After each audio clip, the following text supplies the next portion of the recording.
Hello and welcome to this three-dimensional modeling tutorial in Hyperworks Optistruct, which we will cover in which we will cover a three-point bending beam, in this case in three-dimensional modeling, and the quick topology optimization. The first thing you want to, as always, check is the geometric properties, so you can get an image about it. We have a three-point bending beam, which is loaded with a force on the middle, and the boundary conditions are set in here. The measurements, you can take a quick note. And for three-dimensional modeling, it is preferred to do it in a CAD program.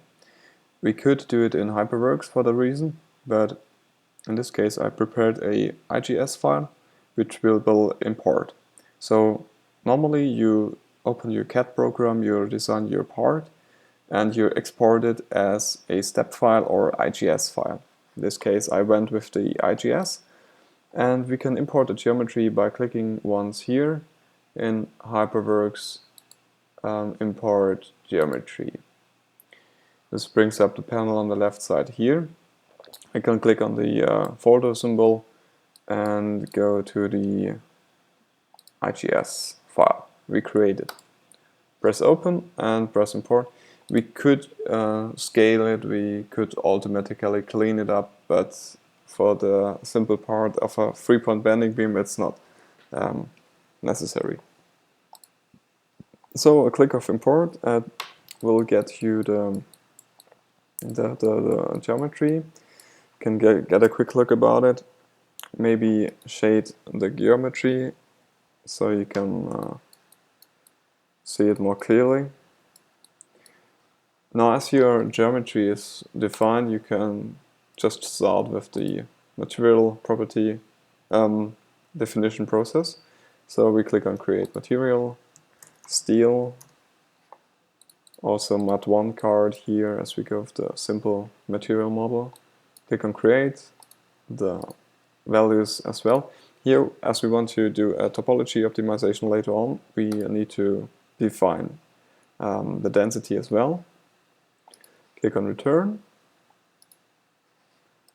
Next up is the property. In this case 3D prop card image, in this case P solid, not P shell, not P beam, P solid. Click on create. And I didn't check if the material is assigned. Check that. Material, assign material, steel. Update. Now we have a property. Property has a material. Now the property with the material must be assigned to the component. So right click, edit or assign would be also possible. Property, assign property, select the property, material is automatically assigned, click on update. And rename it to some more sense 3D comp. And we can now start with the element creation. For that reason we click on the radio button 3D. And as this property, this geometric property is valid for solid map modeling, we can click on solid map, click on one volume, select the solid and choose an element size of maybe 2.5 and click on mesh. Now let's also shade the elements, and this looks reasonable. Okay, next up we want to create nodes for the reason of simplification for our boundary conditions. As well, here we want also do an offset to the actual geometry, and we go first with the boundary conditions. So Geom Nodes. And here we have -70 for the x direction. The origin of your coordinate system is in that case the one you chose in your CAD system. So in this case I think I've put the coordinate origin in the middle of the of the beam. So it would be -70 and -30 for the Z direction. Okay, that seems reasonable. Just check it. Yeah, that's okay. So it's in the middle axis, which is not of importance for the boundary conditions, but it's from importance for the loading, as we will see in a moment. On the other side, +70, and click on create. Now we have our reference points for our boundary conditions. Force is not that easy because we will use the geometric node we will create in here. So in this case, we want to take a point at 0, 0, +30 up here. And this is not just a geometric reference point. It's an actual point we will use later on. But first, let's create the load collectors for the boundary conditions in here. First one, SPC, no card image. Second one, force, no card image. And always choose different colors for the load collectors. Make the SPC current, as we wanted to model the SPCs first. Press on Analysis, Constraints, and select the nodes. In here you have several nodes, as you can see here. You can select the collinear nodes via pressing Shift and drawing a box around the nodes. You can choose more advanced functions for the selection tool by holding Shift and clicking once left anywhere, and there you can choose different options. You want to select within the box, out of the box, with a spline or circle selection. That's up to you. For us, the box will do. And in here you must notice that solid elements do not have rotational degrees of freedom, so the rotational degrees of freedom you can uncheck. And we want to create a fixed joint here, a fixed boundary condition. So we constrain every degree of freedom, 1, 2, 3. Click on create. And now you can see that several boundary conditions are created. On the right side, we want to,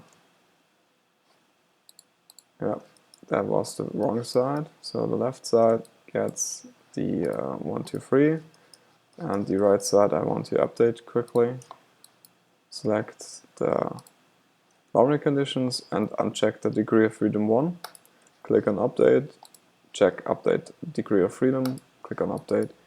And now you can see here, if you unshade your geometry, you can see that just 2 and 3 are fixed for this boundary condition.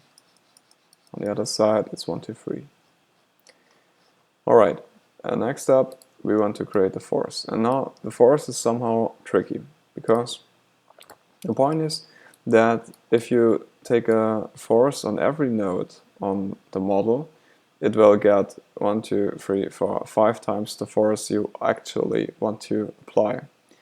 For that reason, you would have to divide your force by 5 in order to get the equivalent force. Another way to do is to use rigid elements or RBE-free elements. The difference are set into the definition of the related degree of freedoms. A rigid element or a RBE-free element is a rigid link between two or several nodes which transfers or relates degrees of freedom. In our case, we want to use RBE-free elements, and we can do that via 1D RBE-free. It is not necessary, but I will create a new component for them, call them RBE-free, which has no property. And if I'm in the RBE3, I can select a dependent node and independent nodes. For one way to define RBE3 elements is by selecting all the independent nodes, and the dependent node gets calculated. It's just the point with the less distance to every single node overall. Another way, and the way we want to choose, is we want to select a dependent node because we know which node we want to use here, and that's the temporary node on the top. So we choose for the dependent node the node on the top, and the independent nodes are the ones on the bottom.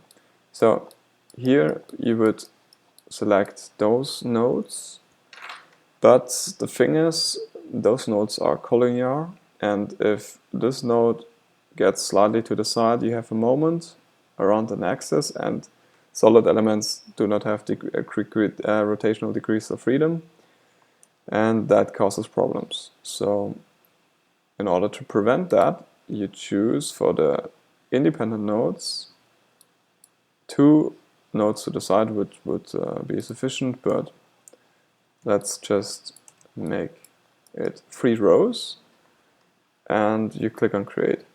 Note that you can select the dependent degrees of freedom, and in this case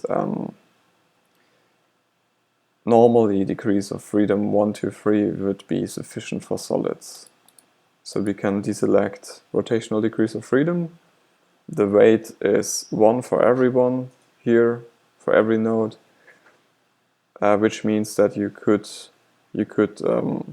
weight different arms, different RBE3 elements differently.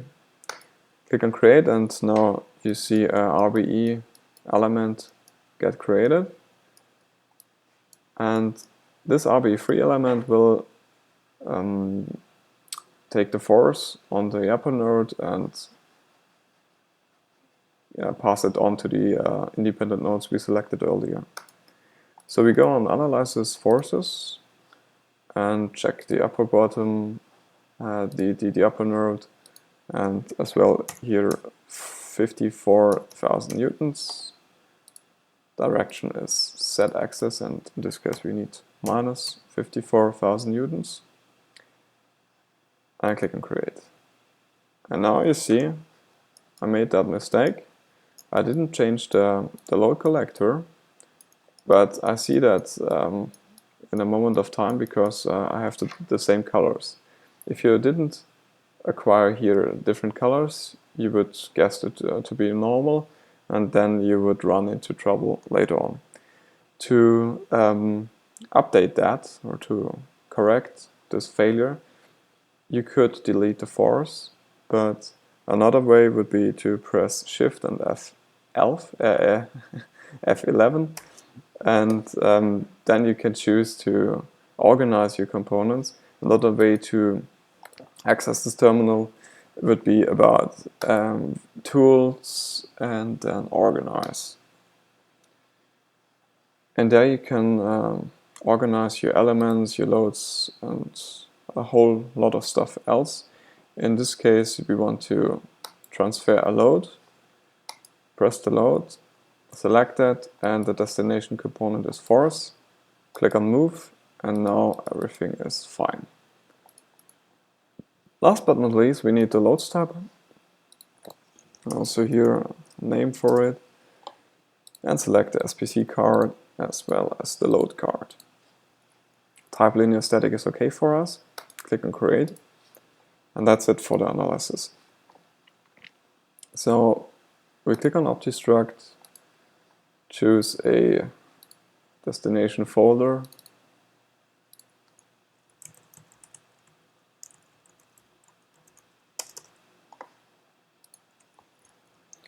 and here maybe it would be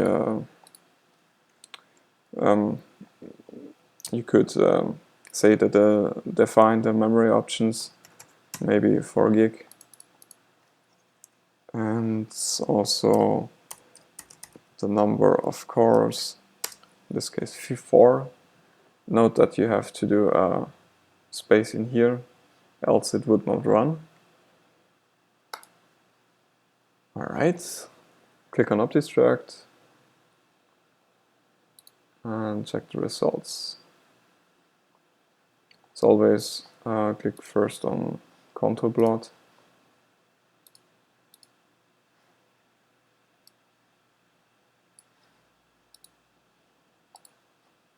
The displacement and the magnitude is not that of interest.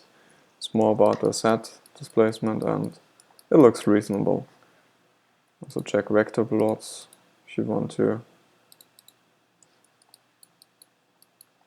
Okay, so model works, boundary conditions seem to be okay. Now let's go further and do the topology optimization. In this case we will go, and our main area of work will be the optimization button on the analysis panel. And here we want to create a topology card. I think we do not have the time to go through every single aspect of the topology optimization, but I will explain the basics. First thing you want to do is to create a des var. Means a design variable, and you can also choose here the type.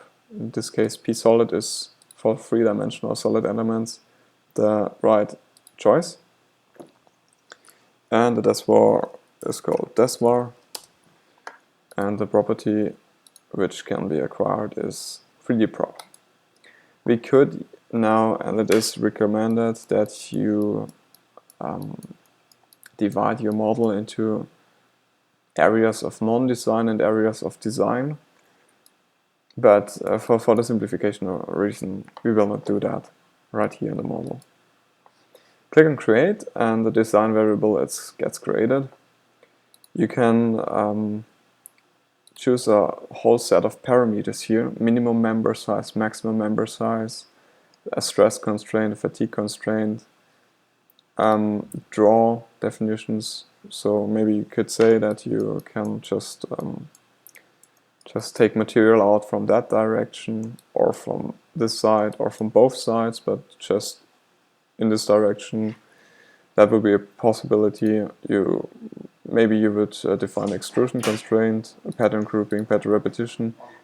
You can read all those parameters later in the help. But let's let that be it for now, and we will define the responses as the next point.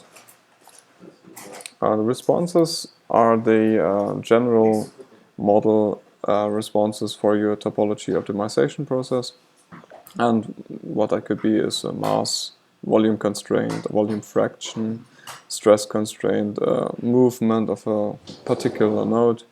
It could be all sorts of things. So what we need for our optimization is the compliance as a response. So we type compliance and choose compliance from the response type and click on create. The total compliance is valid for our simulation. Another thing we want to do is volume frag, and choose the volume frag type here. And the total volume frag is also valid for this type of simulation. Now we have two responses. Compliance is the opposite of stiffness, and we want to increase our stiffness. So we want to minimize our compliance. Therefore, we define an objective. Objective means here you could minimize, maximize, minimize the maximum, maximize the minimum. In this case, minimize the response compliance. In the load step, add as 1. Great. So you have here an objective here. Now, the thing what limits your simulation has also to be defined. In this case, the volume frag, and you can do that with the deconstraint. Deconstraint means I give a constraint, name it constraint, and the response is volume frag. Volume frag is the fraction from the new volume divided to the original volume. So the optimized volume, which has to be less than the original volume. Okay, in this case we will define an upper bound of maybe 30% and just create on here. Then the constraint is set on here. And now you're all set for your topology optimization. So you can click on Optistruct. Run option in this case is optimization. Same parameters as last time. You can give it a name here. And click on save. Press Optistruct. And now it should run. A topology optimization process takes more time as an analysis because the iteration continues and continues. You can read more about it in the theoretical manual. And what you can see here is the convergence rate as well as the process progress.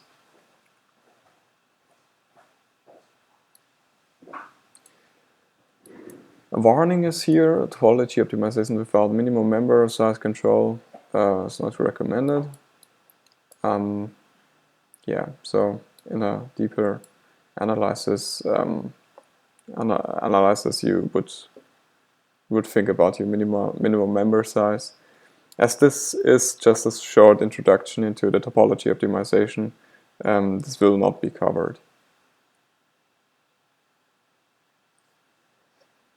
You can also check the mass and objective values in the optimization summary. If the job is completed, you can click on results and check the topology optimization results. So in this case, you're more into the design of the part. Click on contour and you can plot your element densities. Now, you cannot see anything in here, but this is the iteration 0. You have to go to the last iteration. And there you can see where the solver wants to put your material. The mesh size is far too big, and it is not the response or the message from the solver is not that accurate for that mesh size, but you can guess what structure will come out of such a type of optimization process. Another possibility to look at it is with the ISO. And another thing is we can average the element density plot. Then we can get more defined contours. As mentioned, the ISO plot maybe help you to understand the model better, as it takes a value where elements get not displayed if they are beyond that value. So you have a nice little bar here. You can see where it wants to do some holes. Another thing you also could do is to do a cutting plane. So the symbol right here, and you click somewhere in the model, and you want to do the x-axis as a nominal axis for the plane. Click on apply, and maybe on clipping plane. And now you can see the cut through the model, the cross-section area, and can move it around here. For design interpretation, it's helpful. And who would have guessed that it's an I bar, for I cross-section. Okay, that concludes this tutorial for a three-dimensional modeling of a three-point bending beam, as well as a quick tour into the topology optimization. Thanks for watching, and good luck with your simulations.